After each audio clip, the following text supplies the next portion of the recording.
राधे राधे, हरे कृष्ण। आप सभी का दिन शुभ हो। आज दिनांक है 27 अक्टूबर और दिन है सोमवार और आज है कार्तिक मास के शुक्ल पक्ष की षष्ठी तिथि, जो कि आज पूरा दिन रहेगी और अगले दिन सुबह 7:59 पर समाप्त होगी। आज ब्रह्म मुहूर्त का समय सुबह 4:57 से 5:45 तक रहेगा। सूर्योदय होगा सुबह 6:33 पर, सूर्यास्त होगा शाम 5:48 पर और राहु काल सुबह 7:30 बजे से 9 बजे तक रहेगा।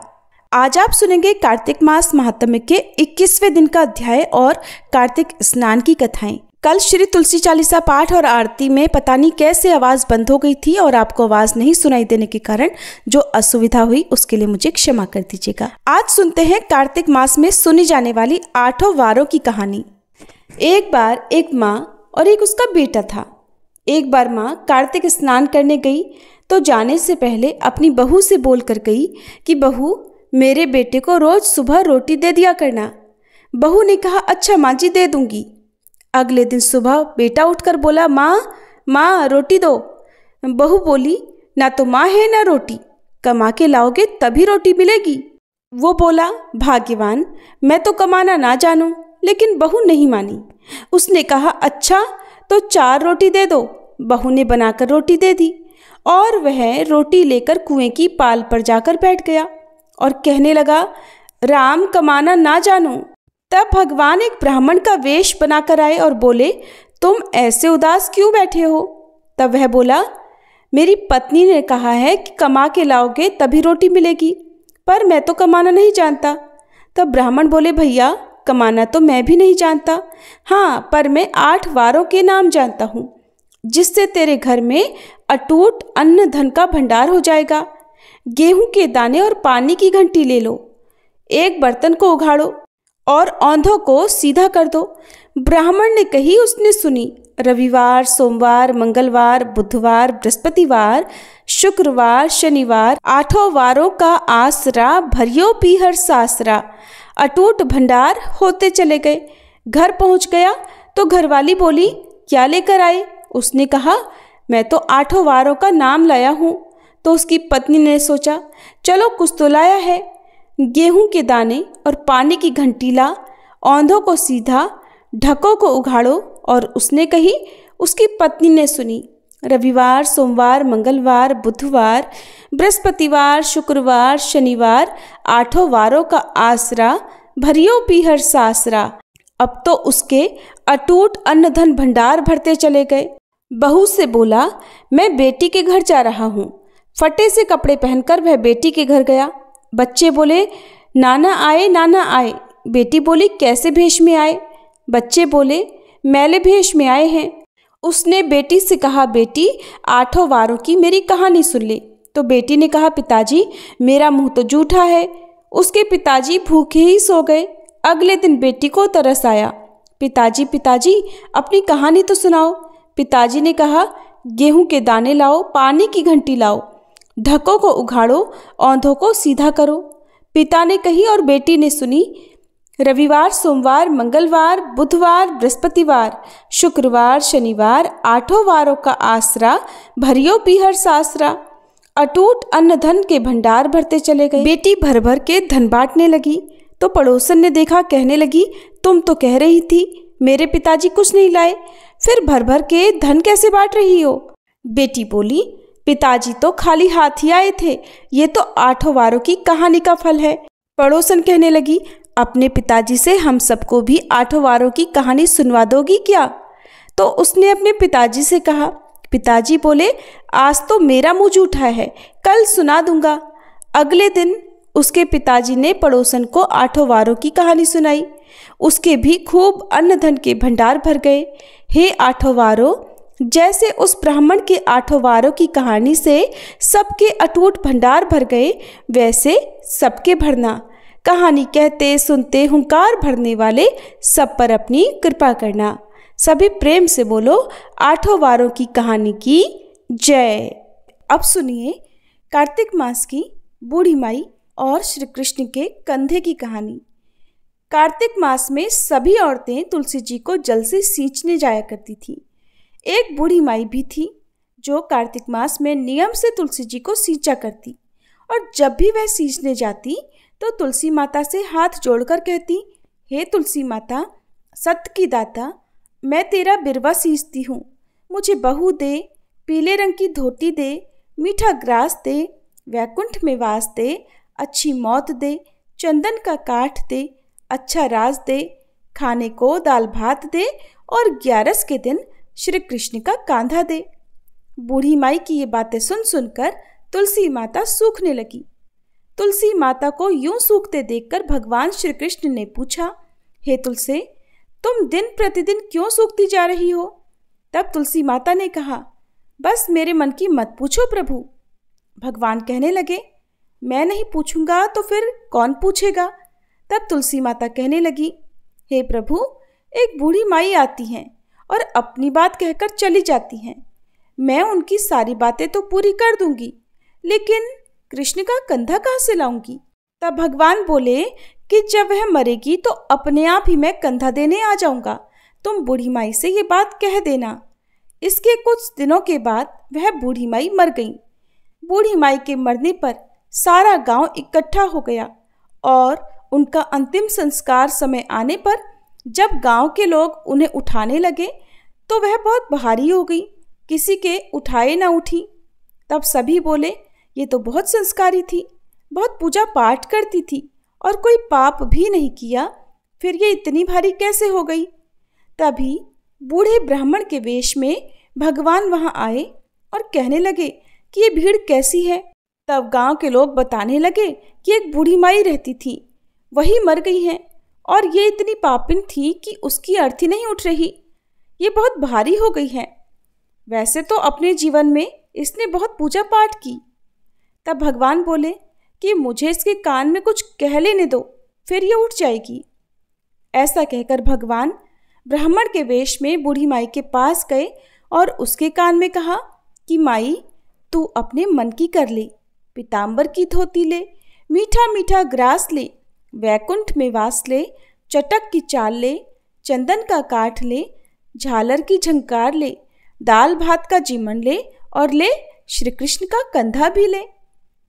भगवान की ये बातें सुनकर बूढ़ी माई तो तुरंत हल्की हो गई और तब भगवान स्वयं उन्हें अपने कंधे पर लेकर गए। इस प्रकार बूढ़ी माई को मुक्ति मिल गई और वह वैकुंठ लोक चली गई। हे तुलसी माता, जैसे आपने उन बूढ़ी माई की मुक्ति की, वैसे ही हम सब की करना। जैसे भगवान ने उन्हें कांधा दिया, वैसे हमें भी देना। सभी प्रेम से बोलिए, तुलसी माता की जय, श्री कृष्ण भगवान की जय। अब सुनिए पथवारी माता की कहानी। एक बार पथवारी माता पाल और विनायक जी में विवाद हो गया। सभी आपस में स्वयं को एक दूसरे से बड़ा बताने लगे। इतने में ही ब्राह्मण का एक लड़का वहां आया।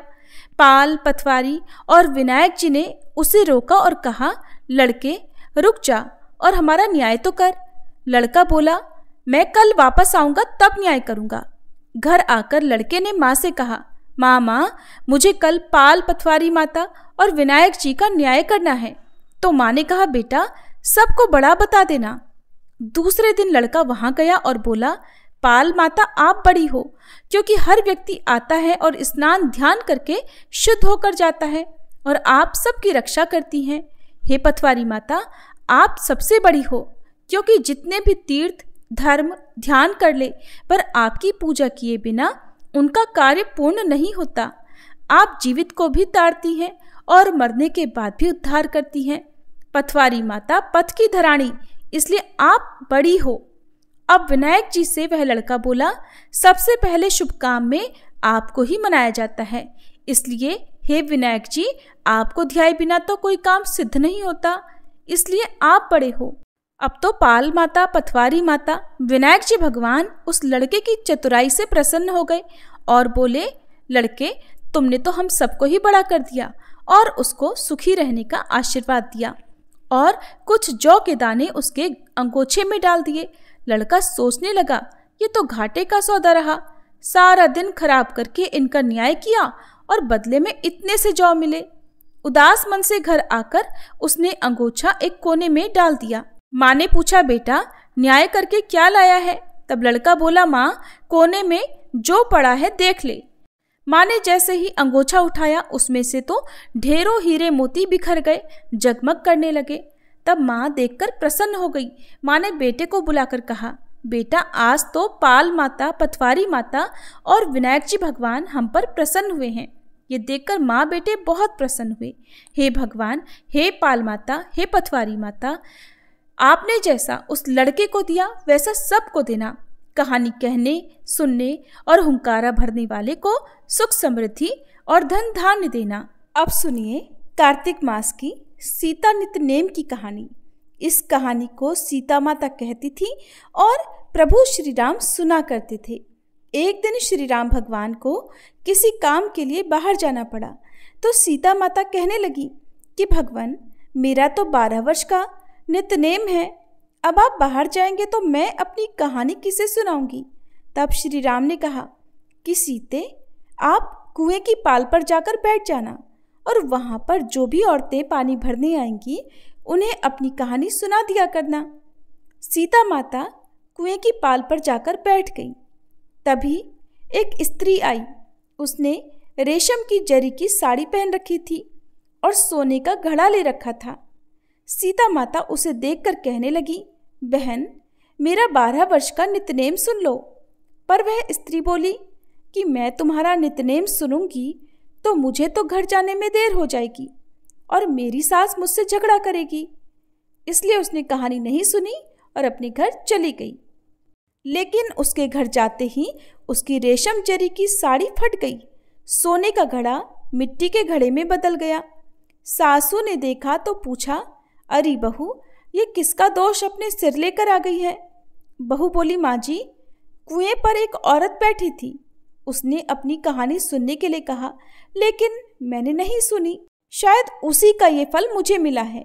बहू की बात सुनकर अगले दिन वही साड़ी और वही घड़ा लेकर सास कुएं की पाल पर गई।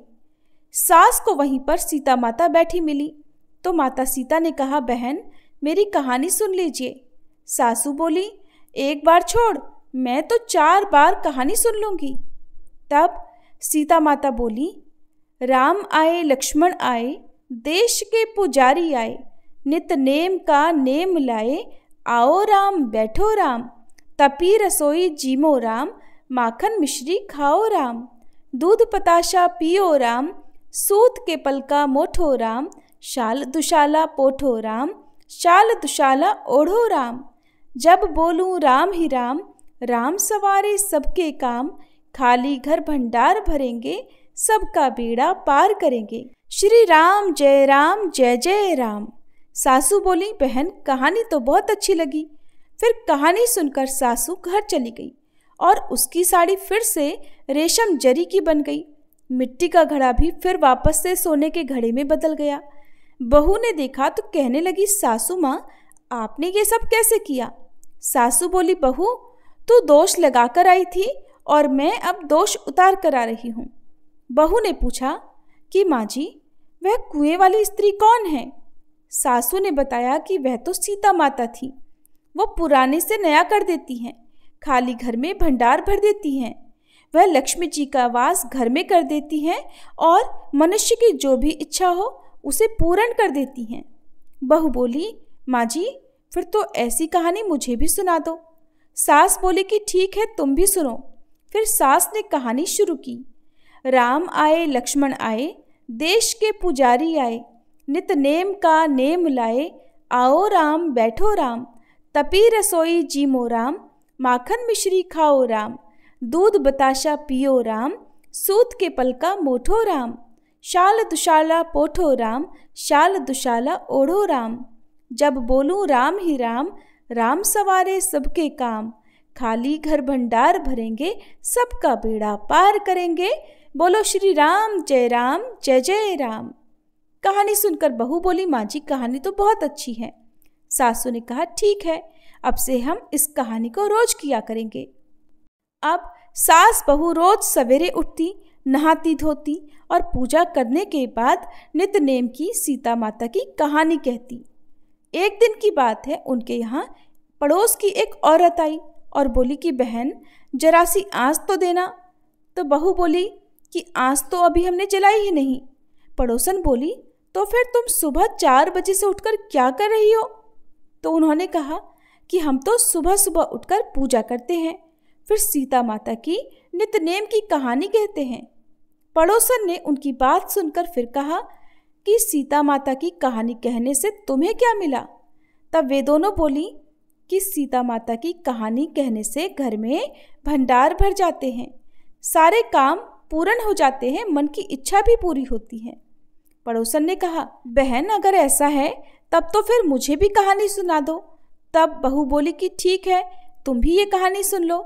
राम आए लक्ष्मण आए, देश के पुजारी आए, नित नेम का नेम लाए। आओ राम बैठो राम, तपी रसोई जीमो राम, माखन मिश्री खाओ राम, दूध बताशा पियो राम, सूत के पल का मोठो राम, शाल दुशाला पोठो राम, शाल दुशाला ओढ़ो राम।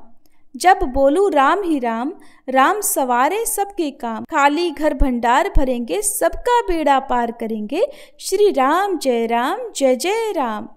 पड़ोसन ने इस कहानी को सुना तो कहने लगी, बहन कहानी तो बहुत अच्छी लगी। अब वह पड़ोसन भी नित्यनेम सीता माता की कहानी कहने लगी। कहानी कहने से सीता माता ने पड़ोसन के भी धन के भंडार भर दिए। देखते ही देखते अब तो पूरे मोहल्ले में नित्यनेम की कथा चल पड़ी और हर किसी की मनोकामना पूर्ण होने लगी। हे सीता माता, जैसे आपने उन सभी के भंडार भरे, वैसे ही हमारे भी भरना। कहानी कहने वाले, सुनने वाले और हुंकार भरने वाले सबके भरना। सभी प्रेम से बोलिए, सीता मैया की जय। अब सुनिए कार्तिक मास महात्म्य का आज का अध्याय और फिर आप सुनेंगे लपसी तपसी की कहानी। दैत्य गुरु शुक्राचार्य ने राजा बलि को बौने ब्रह्मचारी रूप में भगवान के आने का कारण बतलाते हुए कहा, हे राजा बलि, तुम्हारा राज्य प्राप्त करने के लिए ही अदिति के गर्भ से जन्म लेकर भगवान विष्णु स्वयं इस रूप में तुम्हारे यज्ञ में आए हैं। दान के रूप में कुछ भी मत देना, वरना चले जाओगे। इसके उत्तर में बलि ने कहा, हे गुरुदेव, आप मुझे अधर्म का उपदेश क्यों दे रहे हैं? घर आए याचक को दान ना देना अधर्माचरण नहीं तो और क्या है? यदि विष्णु भगवान स्वयं याचक बनकर मेरे द्वार पर आए हैं तो इससे बढ़कर मेरे लिए सौभाग्य की और क्या बात हो सकती है? मैं जितने यज्ञ आदि करता हूँ वे सभी भगवान विष्णु को प्रसन्न करने के लिए ही तो करता हूँ। अतः बटुक रूप में वे जो कुछ मांगेंगे मैं अवश्य दूंगा। दैत्य गुरु शुक्राचार्य और बलि में अभी वार्ता चल ही रही थी कि वामन भगवान राजा बलि के यज्ञ मंडप में आ गए। बलि ने अर्घ्य आदि देकर उनका यथोचित आदर सत्कार किया, फिर हाथ जोड़कर बोला, हे नाथ, आपके दर्शन पाकर मैं कृतार्थ हो गया। अब आज्ञा दीजिए कि मैं आपकी क्या सेवा करूं? तब भगवान ने कहा, हे राजन, तप करने के लिए बस हमको 3 पग भूमि चाहिए। ये सुनकर राजा बलि ने हंसकर कहा, हे बटुक, तुमने मांगा भी तो ये क्या मांगा? कुछ धन, ग्राम, शहर, हाथी या घोड़े आदि ही मांग लिए होते। ये सुनकर वामन भगवान बोले, हे दैत्यराज, मुझे किसी प्रकार का कोई प्रलोभन नहीं है। मुझे तो तप के लिए केवल 3 पग भूमि ही चाहिए। हे राजन, ये पृथ्वी सदैव किसी के पास नहीं रहती। सारी पृथ्वी को भोगने वाले मानधाता जैसे राजा आज कहाँ हैं? अतः मुझे अधिक लोभ नहीं है, मात्र 3 पग भूमि ही चाहिए। चंचल लक्ष्मी को यज्ञ और दान आदि में लगाकर तुम्हारी तरह जो अपना मार्ग सुधारते हैं वे तो धन्य हैं। भूमि दान से उत्तम ना कोई दान हुआ है, ना कोई आगे होगा। अतः हे दानवीर राजा, मुझे मात्र 3 पग भूमि दे दीजिए। भगवान विष्णु ने राजा बलि को समझाते हुए आगे कहा, हे राजा बलि, इस संबंध में मैं तुम्हें एक प्राचीन इतिहास सुनाता हूँ, ध्यान पूर्वक सुनो। पहले ब्रह्म कल्प में भद्रमती नाम का एक दरिद्र ब्राह्मण था। उसके श्रुता, सिंधु, यशोमती, शोभा, कामिनी तथा मालिनी नामक 6 स्त्रियां और अनेक पुत्र थे। जब दरिद्रता के कारण सभी भूख से अत्यंत दुखी होने लगे, तब वह ब्राह्मण परिवार सहित कौशाम्बी नामक नगरी में चला गया। वहां जाकर भद्रमती ने सुघोष नामक एक धनी ब्राह्मण से 5 पग भूमि मांगी, जो उसने दे दी। इसी 5 पग भूमि के दान के कारण उस सुघोष नामक ब्राह्मण को श्री विष्णु का परम पद प्राप्त हुआ। इसके बाद एक अन्य ब्राह्मण के मांगने पर भद्रमती ने वह दान में मिली हुई 5 पग भूमि उसे दान में दे दी। इससे भद्रमती को मोक्ष की प्राप्ति हुई। इसी कारण मैं कहता हूं कि हे राजन, मुझे भी 3 पग भूमि तुम दे दो, जिससे उसे किसी को देकर मैं भी मोक्ष का साधन प्राप्त कर सकूं। वामन भगवान के द्वारा इस प्रकार प्रेरित करने पर राजा बलि गंगा सागर अर्थात टूटी वाला लोटा लेकर भूमि का संकल्प करने को तैयार हो गया। तब शुक्राचार्य जी तपोबल से अपना सूक्ष्म रूप बनाकर राजा बलि को संकल्प करने से रोकने के लिए गंगा सागर की टूटी में जल रोककर बैठ गए। वामन भगवान शुक्राचार्य गुरु की इस चाल को जान गए, अतएव उन्होंने एक तेज नोक वाली कुशा लेकर लोटे की टूटी के छिद्र में डाल दी, जिससे गुरु शुक्राचार्य की एक आंख फूट गई और टोटी से राजा की अंजलि में जल आ गया। तब राजा बलि ने 3 पग भूमि देने का संकल्प ले लिया और उसी समय भगवान विराट रूप धारण कर ब्रह्मलोक तक बढ़ गए और उन्होंने 2 ही पगों में संपूर्ण ब्रह्मांड नाप लिया। भगवान के पांव के अंगूठे से ब्रह्मांड फूट गया और फूटे हुए मार्ग से पानी के अनेक स्रोत बहने लगे। भगवान विष्णु का पैर उस जल से धुलता रहा। वही लोक पावन जल ब्रह्मा आदि देवताओं को पवित्र करता हुआ सप्त ऋषियों से सेवित सुमेरु पर्वत पर पड़ा और गंगा जी के नाम से विख्यात हुआ। इस प्रकार पतित पावनी गंगा जी की उत्पत्ति भगवान के चरणों से हुई, जिसके स्नान तथा स्मरण मात्र से जन्म जन्मांतर के पाप नष्ट हो जाते हैं। यह दृश्य देखकर समस्त देवता तथा ऋषि मुनि स्तुति करते हुए बोले, हे अनंत मूर्ति, जगत संचालक, परम पिता और सबके स्वामी, आपको नमस्कार है।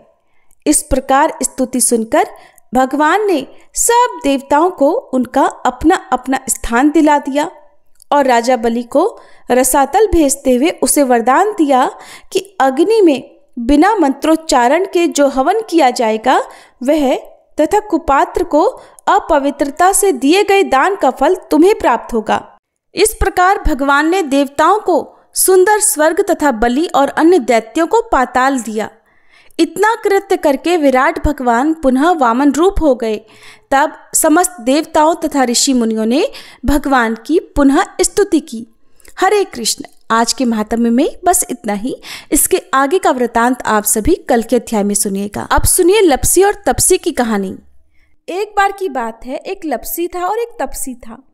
तपसी तो भगवान की तपस्या करता था और लपसी 1.25 सेर की लापसी बनाकर उसका भोग लगाकर जीम लेता था। एक दिन वे दोनों आपस में झगड़ा करने लगे। लपसी बोला मैं बड़ा हूँ, तपसी बोला मैं बड़ा हूँ। इतने में ही देवर्षि नारद वहां आए और बोले, तुम दोनों क्यों झगड़ा कर रहे हो? लपसी ने बताया कि हे देवर्षि, मैं बड़ा हूँ, और तपसी ने कहा मैं बड़ा हूँ। तपसी बोला, मैं सारा दिन भगवान की पूजा करता हूँ, इसलिए मैं बड़ा हुआ। यह सुनकर नारद जी ने कहा कि मैं तुम्हारा फैसला कल कर दूंगा। कार्तिक मास चल रहा था। दूसरे दिन लपसी और तपसी नहाकर आए तो नारद जी ने 1.25 करोड़ की अंगूठी उनके आगे फेंक दी। लपसी का ध्यान उस अंगूठी पर नहीं गया। तपसी तपस्या करने बैठा तो उसे जमीन पर पड़ी हुई अंगूठी दिखाई पड़ी और उसे उसने अपने घुटने के नीचे छुपा लिया और तपस्या करने लगा। उधर लपसी लापसी बनाकर उसका भोग भगवान को लगाकर जीमने बैठ गया। इतने में ही देवर्षि नारद वहां प्रकट हुए। उन्हें देखकर दोनों ने उन्हें प्रणाम किया और फिर दोनों ने एक साथ पूछा, बताइए देवर्षि, हम दोनों में से कौन बड़ा है? फिर तपसी ने एक बार फिर कहा कि मैं बड़ा हूँ। लपसी हाथ जोड़कर खड़ा रहा। तब देवर्षि ने कहा कि मैं अभी इस बात का निर्णय किए देता हूँ। फिर देवर्षि ने तपसी को इशारा किया और कहा कि तुम जरा अपना घुटना तो उठाओ। तब तपसी के घुटने के नीचे 1.25 करोड़ की अंगूठी निकली। जिसे देखकर नारद जी बोले, ये अंगूठी तूने चुराई है, तुझे तेरी तपस्या का फल नहीं मिलेगा। तब तपसी बोला, हे नारद जी, मेरी तपस्या का दोष कैसे दूर होगा? नारद जी ने कहा, रोटी बनाकर बाटियां नहीं बनाया तो फल तुझे मिलेगा, ब्राह्मण जिमाकर दक्षिणा नहीं दी तो फल तुझे मिलेगा, साड़ी देकर ब्लाउज नहीं दिया तो फल तुझे मिलेगा, और जो दिए से दिया जलाए उसका फल तुझे मिलेगा।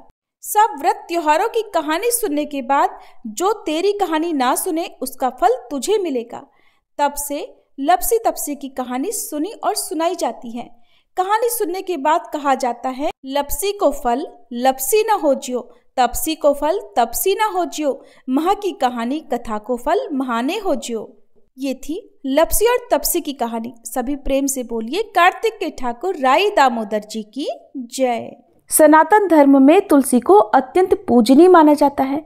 जिस घर के आंगन में तुलसी होती है वहाँ कभी कोई कष्ट नहीं आता, और माँ तुलसी के नाम के उच्चारण मात्र से ही भगवान विष्णु प्रसन्न हो जाते हैं।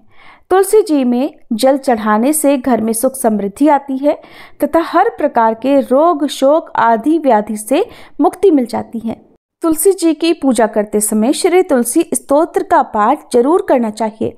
ऐसा करने से माता तुलसी जल्द प्रसन्न होती हैं और माता तुलसी जी की पूजा का भक्तों को 2 गुना फल मिलता है। तो प्रिय श्रोताओ, अब आपको पुंडरीकृत तुलसी स्तोत्र का हिंदी अनुवाद सुना रहे हैं। आप सब भी मन में श्रद्धा रखकर तुलसी स्तोत्र का हिंदी अनुवाद सुनिए। देवी तुलसी माँ को मेरा प्रणाम है, मैं आपको नमन करता हूँ। हे विश्व की पालक, आप श्री हरि की परम प्रिय हैं। हे देवी, आपकी शक्ति के कारण ब्रह्मा से लेकर सभी देवता इस संपूर्ण संसार को बनाए रखने और उसका अंत करने में सक्षम है। इसका अर्थ है कि आपके कारण ही ब्रह्मा जी के साथ अन्य देवतागण सृष्टि के निर्माण, उसके पालन पोषण और विनाश में लगे हुए हैं। देवी तुलसी जी, आपको मेरा प्रणाम है। जो जीवन में कल्याण लाती हैं उन देवी तुलसी को नमस्कार है। जो श्री विष्णु जी की प्रिय हैं और जो शुभ है, मुक्ति प्रदान करने वाली और समृद्धि प्रदान करने वाली देवी तुलसी को नमस्कार है। देवी तुलसी को नमस्कार है। हे देवी, कृपया मुझे सभी प्रकार के दुर्भाग्य और विपत्तियों से बचाए रखना। हे देवी, आपकी महिमा का वर्णन करना, यहाँ तक कि आपका स्मरण मात्र ही मनुष्य को पवित्र बना देता है। देवी तुलसी जी को प्रणाम।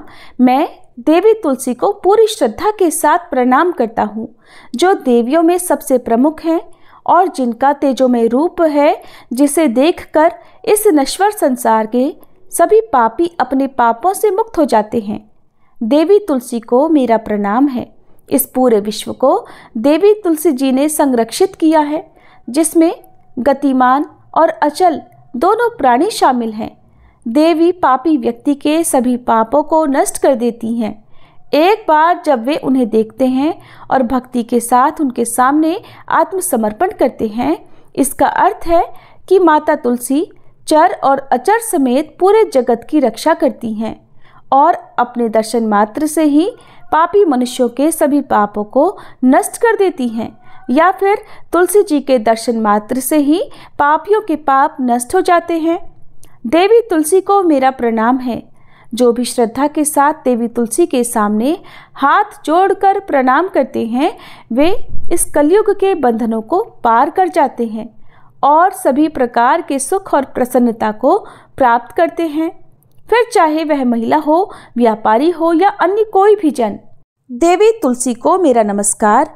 देवी तुलसी के समान इस पृथ्वी पर और कोई देवता नहीं है। देवी विश्व को उसी प्रकार शुद्ध करती हैं जैसे वैष्णव भगवान विष्णु जी के संग से शुद्ध होते हैं। देवी तुलसी को मेरा प्रणाम। इस कलयुग में भगवान विष्णु जी के माथे पर तुलसी पत्र चढ़ाना भक्तों के मस्तक पर विष्णु जी के वरदान, कृपा और आशीर्वाद को हमेशा बनाए रखता है। इसका अर्थ है कि जो भी व्यक्ति इस कलयुग में भगवान श्री विष्णु जी के मस्तक पर तुलसी जी को अर्पित करता है, उसके ऊपर हमेशा भगवान विष्णु जी का आशीर्वाद बना रहता है। देवी तुलसी को नमस्कार है। तुलसी जी में हमेशा सभी देवी देवताओं का वास रहता है, इसलिए इस संसार में तुलसी जी की पूजा करना सभी देवी देवताओं की पूजा के समान है। इसका अर्थ है कि तुलसी जी की पूजा से सभी देवों की पूजा संपन्न हो जाती है। देवी तुलसी को मेरा नमस्कार है। आप सब कुछ जानने वाली हैं और भगवान विष्णु जी के प्रिय हैं। अपने भक्तों को आप सभी प्रकार की समृद्धि प्रदान करती हैं। देवी कृपया मुझे सभी प्रकार के पापों से बचाएं। हे देवी तुलसी जी को नमस्कार है। पहले के समय में यह भजन बुद्धिमान पुंडरीक के द्वारा हर रोज भगवान श्री विष्णु जी की पूजा करते हुए उन्हें तुलसी के पत्तों से अलंकृत करते हुए गाया जाता था। देवी तुलसी जी को नमस्कार है, जिनके 16 नाम हैं तुलसी, श्री, महालक्ष्मी, विद्या, अविद्या, यशस्विनी, धर्म का अवतार यानी धर्मिया, धर्मानना, देवी, देवी देव मनः प्रिया यानी देवियों और देवों को प्रिय, लक्ष्मी जी की प्रिय सखी, देवी, स्वर्ग, भूमि यानी पृथ्वी, अचला यानी स्थिर, चला यानी अस्थिर। देवी तुलसी के इन 16 नामों का भक्तगण पाठ करते हैं या महिमा गाते हैं। देवी के 16 नामों का पाठ करने वाले भक्त आसानी से श्री हरि की भक्ति प्राप्त कर लेते हैं और अंत में भगवान विष्णु जी के चरण कमलों में स्थान प्राप्त करते हैं, जिन्हें माँ तुलसी, पृथ्वी, महालक्ष्मी, कमल की स्वामिनी और श्री हरि की प्रिया के नाम से भी जाना जाता है। देवी तुलसी को मेरा नमस्कार है। देवी तुलसी की सखी तुलसी जी शुभ प्रदान करती हैं, पापों को दूर करती हैं और सभी को पवित्र बनाती हैं, पुण्य प्रदान करती हैं। आपको प्रणाम है। देवी तुलसी जिनकी प्रशंसा देवर्षि नारद द्वारा की जाती है और श्री नारायण के प्रिय हैं, उन देवी तुलसी को हम सबका बारंबार प्रणाम है। सभी प्रेम से बोलिए श्री हरि प्रिया तुलसी महारानी की जय। अब सुनिए तुलसी चालीसा पाठ और आरती। जय जय तुलसी भगवती सत्यवती सुखदानी, नमो नमो हरि प्रेसी श्री वृंदावन खानी। श्री हरि शीश विरजनी देहु अमर वर अम्ब, जनहित हे वृंदावनी अब न करहु विलंब। धन्य धन्य श्री तुलसी माता, महिमा अगम सदा श्रुति गाता। हरि के प्राणहु से तुम प्यारी, हरहि हेतु कीन्हो तप भारी। जब प्रसन्न है दर्शन दीन्हो, तब कर जोरि विनय उस कीन्हो। हे भगवंत कंत मम होहु, दीन जानि जानि छाड़हु छोहु। सुनि लक्ष्मी तुलसी की बानी, दीन हो श्राप कध पर आनी। उस अयोग्य वर मांगन हारी, हो बिटप तुम जड़ तनुधारी। सुनि तुलसी ही श्रव्योत ही ठामा, करहु वास तुहु नीचन धामा। दियो वचन हरि तब तत्काला, सुनहु सुमुखि जानि होहु बिहाला।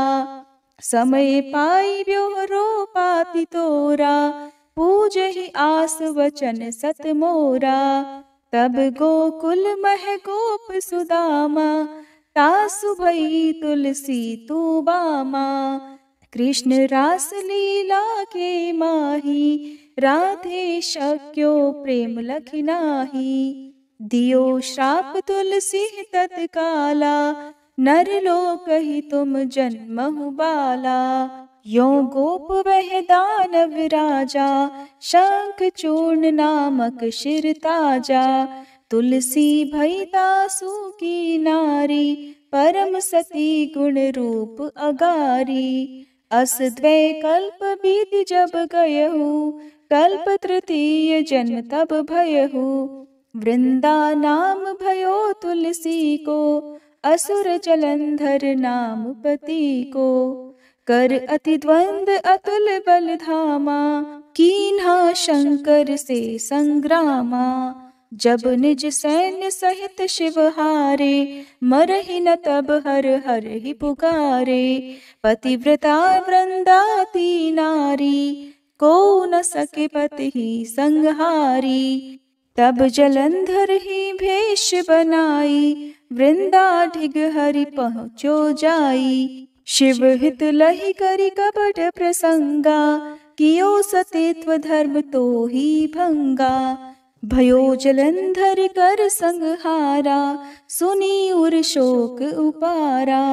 तिह क्षण दियो कपट हरिटारी, लखि वृंदा दुख गिरा उचारी। जलंधर जस हत्यो भीता, सोई रावण तस हरहि सीता।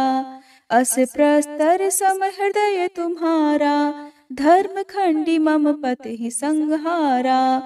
यही कारण लहि श्राप हमारा, होवे तनु पाषाण तुम्हारा। सुनि हरि तुरत ही वचन उचारे, दियो श्राप बिना विचारे। लख्यो ना निज कर दूत पति को, छलन चाहियो जब पार्वती को। जड़ मति तुह अस हो जड़ रूपा, जग में तुलसी बिटप अनूपा। धग्व रूप हम शालिग्रामा, नदी गंडकी बीच ललामा। जो तुलसी दल हम ही चढ़ई है, सब सुख भोग परम पद पई है। बिनु तुलसी हरि जलत शरीरा, अतिशय उठत शीश उर पीरा। जो तुलसी दल हरि शिर धारत, सो सहस्त्र घट अमृत डारत। तुलसी हरि मन रंजनिहारी, रोग दोष दुख भंजनिहारी। प्रेम सहित हरि भजन निरंतर, तुलसी राधा में नाही अंतर। व्यंजन हो 56 प्रकारा, बिन तुलसी दल ना हरहि प्यारा। सकल तीर्थ तुलसी तरु छाही, लहत मुक्ति जन संशय नाही। कवि सुंदर इक हरि गुण गावत, तुलसी निकट सहस गुण पावत। बसत निकट दुर्वासा धामा, जो प्रयास ते पूर्व ललामा। पाठ करहि जो नित नर नारी, हो ही सुख भाषहि त्रिपुरारी। तुलसी चालीसा पढ़ी तुलसी तरु गृहधारी, दीप दान करी पुत्र फल पावहि बंध्यहु नारी। सकल दुख दरिद्र हरिहार हुए परम प्रसन्न, आशय धन जन लड़ही कर बसहि पूर्णा अत्र। लाही अभिमत फल जगत, महिलाहि पूर्ण सब काम। जेहि दल अर्पहि तुलसी, तह सहस बसहि हरि राम। तुलसी महिमा नाम लख, तुलसी सूत सुख राम। मानस 40 रच्यो, जग मह तुलसीदास। प्रेम से बोलिए तुलसी महारानी की जय। तुलसी महारानी नमो नमो, हरि की पटरानी नमो नमो। तुलसी महारानी नमो नमो, धन तुलसी पूरण तप कीनो। शालिग्राम बनी पटरानी नमो नमो। तुलसी महारानी नमो नमो, हरि की पटरानी नमो नमो। जाके पत्र मंजरी कोमल, श्रीपति कमल चरण लपटानी नमो नमो। तुलसी महारानी नमो नमो, हरि की पटरानी नमो नमो। कौन महीने बोई रानी तुलसा, कौन महीने हुई हरियाली नमो नमो। तुलसी महारानी नमो नमो, हरि की पटरानी नमो नमो। कौन महीने हुई तेरी पूजा, कौन महीने हुई पटरानी नमो नमो। तुलसी महारानी नमो नमो। आषाढ़ मास में बोई रानी तुलसा, सावन महीने हुई हरियाली नमो नमो। तुलसी महारानी नमो नमो, हरि की पटरानी नमो नमो।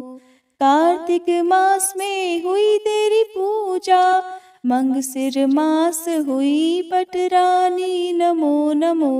तुलसी महारानी नमो नमो, हरि की पटरानी नमो नमो। धूप दीप नैवेद्य आरती, पुष्पन की वर्षा बरसानी नमो नमो।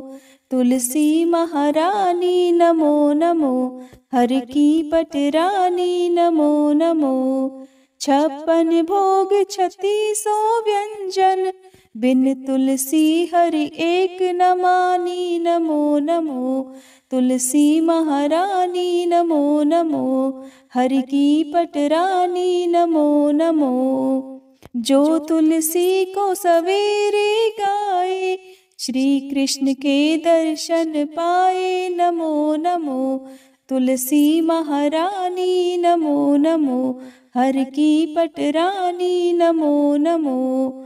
जो तुलसी को दोपहर गाए, खीर खांड का भोग लगाए नमो नमो। तुलसी महारानी नमो नमो, हर की पटरानी नमो नमो। जो तुलसी को सांझ को गाए, श्री कृष्ण की आरती उतारे नमो नमो। तुलसी महारानी नमो नमो, हर की पटरानी नमो नमो। जो तुलसी को रात को गाए, श्री कृष्ण के चरण दबाए नमो नमो। तुलसी महारानी नमो नमो, हर की पटरानी नमो नमो। सब सखी मैया तेरो यश गावे, भक्ति दान दी जय महारानी नमो नमो। तुलसी महारानी नमो नमो, हर की पटरानी नमो नमो। तुलसी महारानी नमो नमो, हर की पटरानी नमो नमो। प्रेम से बोलिए श्री कृष्ण भगवान की जय।